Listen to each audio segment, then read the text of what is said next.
পয়লা বৈশাখে ট্রেন্ড হচ্ছে যে পান্তা ইলিশ ভর্তা, কিন্তু আমাদের বাসায় যেটা স্টার্ট করতো সেটা হচ্ছে কি দুপুরবেলা একটু পোলাও করতো, তারপর হচ্ছে মাংস, ইলিশ মাছ ভাজি থাকতো, চিংড়ি মাছ ভুনা, এই ধরনের আইটেমগুলো। মানে বিষয়টা এরকম, আমাদের এটা বলে ভালো মন্দ খাওয়া আর কি, ভালো মন্দ খাওয়া, মানে বিষয়টা হচ্ছে এরকম ভালো মন্দ খাওয়া, ঠিক একদম। তো রাত্রেবেলা আমাদের পান্তাটা করতো। তা আমি যখন কিছুটা বড় হয়ে যাওয়ার পর ভাবলাম যে কি ব্যাপার, রাতে কেন মা পান্তা করে?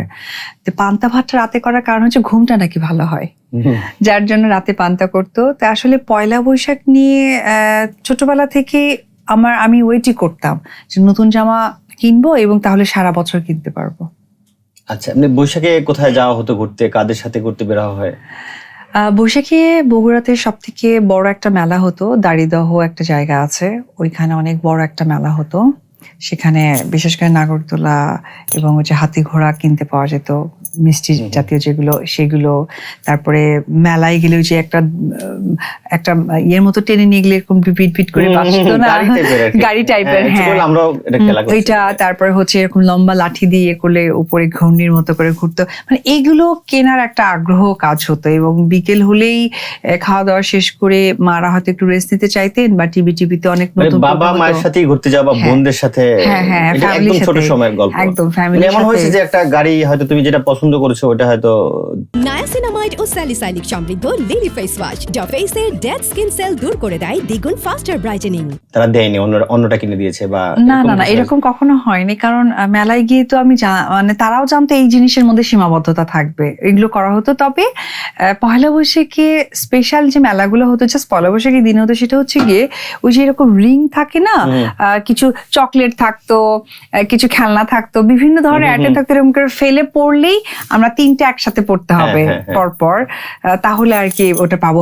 এইটা খুব এক্সাইটমেন্ট কাজ করতো যে মা ওই খেলাটা আমাকে খেলতেই হবে, আর ওইখানে গিয়ে হয়তো বা মাথায় কোনো ক্লিপ, কোনো চুড়ি বা কোনো একটা চকলেট সেটা নিতে হবে, না নিতে পারলে মনটা খারাপ লাগতো।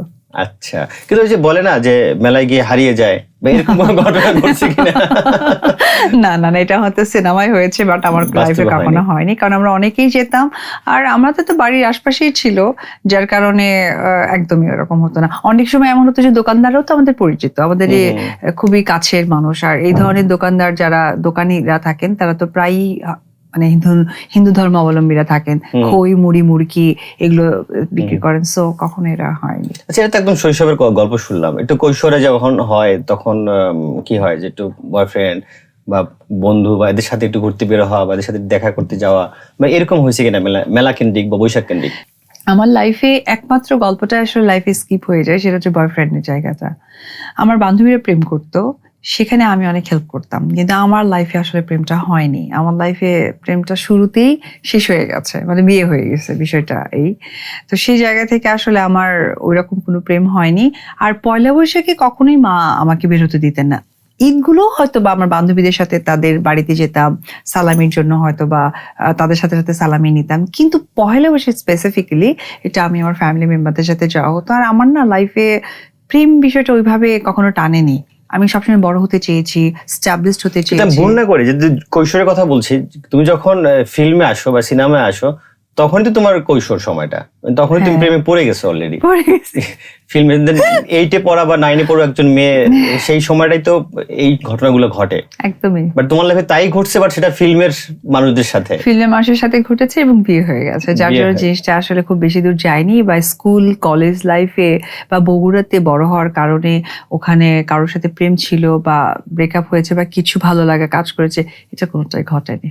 কিন্তু এমন হয় নাই যে ওই সময়টা তোমাকে পয়লা বৈশাখে হঠাৎ করে দেখলো কেউ, দেখে একদম ওয়াও দারুণ একটা মেয়ে? হয়তো হতে পারে, কিন্তু আমার অব্দি পৌঁছায়নি। আমার অব্দি এই কারণে পৌঁছায়নি কারণ সেই সুযোগটা আমার মা বা আমার মামারা কেউই কখনো দিতেন না।